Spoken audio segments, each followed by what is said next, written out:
आप सभी को वसुधा कनुप्रिया का नमस्कार।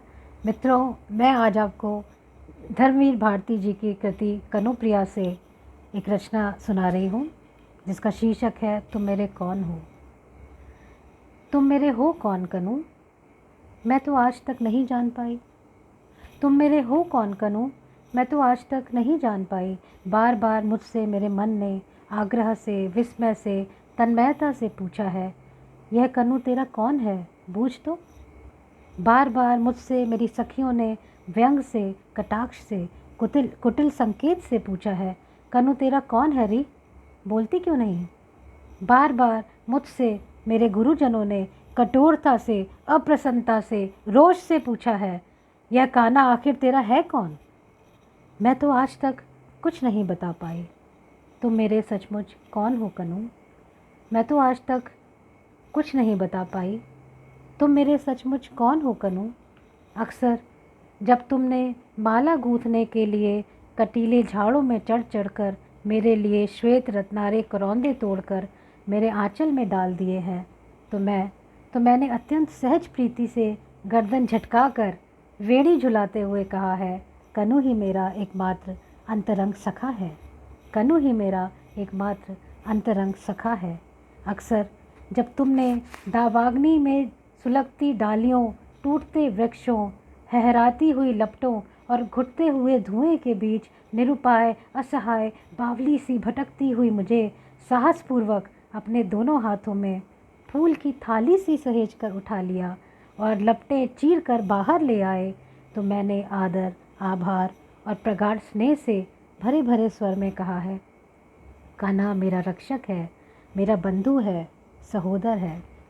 अक्सर जब तुमने वंशी बजाकर मुझे बुलाया है और मैं मोहित मृगी सी भागती चली आई हूँ और तुमने मुझे अपनी बाहों में कस लिया है और मैंने डूब कर कहा है, कनु मेरा लक्ष्य है, मेरा आराध्य, मेरा गंतव्य। पर जब तुमने दुष्टता से अक्सर सखी के सामने मुझे बुरी तरह छेड़ा है, तब मैंने खींच कर, आँखों में आंसू भरकर, शपथें खा खा कर सखी से कहा है, कान्हा मेरा कोई नहीं है, कोई नहीं है। मैं कसम खा कर कहती हूँ, मेरा कोई नहीं है। पर दूसरे ही क्षण जब घनघोर बादल उमड़ आए हैं और बिजली तड़पने लगी है और घनी वर्षा होने लगी है और सारे वनपथ धुंधला कर छिप गए हैं, तो मैंने अपने आंचल में तुम्हें दुबका लिया है।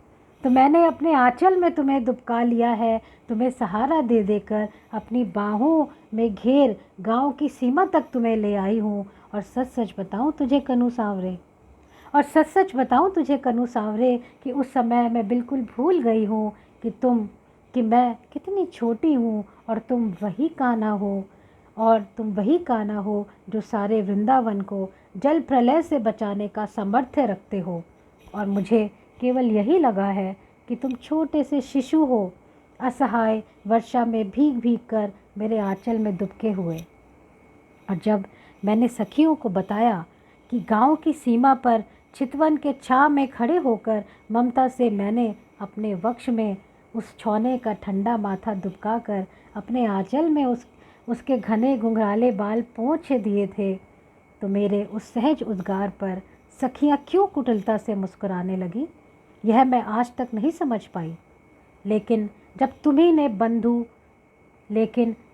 ने बंधु तेज से प्रदीप्त होकर इंद्र को ललकारा है, कालिया की खोज में विशैली यमुना को मत डाला है, तो मुझे अकस्मात लगा है कि मेरे अंग अंग से ज्योति फूट पड़ रही है। तुम्हारी शक्ति मैं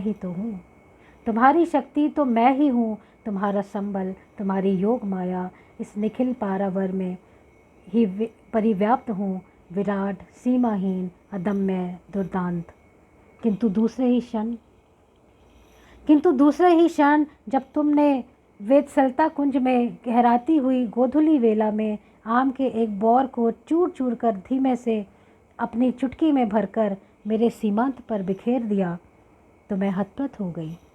मुझे लगा कि इस निखिल पारावर में शक्ति सी, ज्योति सी, गति सी फैली हुई मैं अकस्मात सिमट आई हूँ, सीमा में बंध गई हूँ। ऐसा क्यों चाहा तुमने कान्हा। पर जब मुझे चेत हुआ तो मैंने पाया कि हाय सीमा कैसी, मैं तो वह हूँ जिसे दिग्वधु कहते हैं, कालवधु। समय और दिशाओं की सीमाहीन पगडंडियों पर अनंत काल से अनंत दिशाओं में तुम्हारे साथ साथ चलती चली आ रही हूँ, चलती चली जाऊँगी। इस यात्रा का आदि ना तो तुम्हें स्मरण है ना मुझे, और अंत तो इस यात्रा का है ही नहीं मेरे सहयात्री। पर तुम इतने निठुर हो और इतने आतुर कि तुमने चाहा कि मैं इसी जन्म में, इसी थोड़ी सी अवधि में जन्म जन्मांतर की समस्त यात्राएं फिर से दोहरा लूं।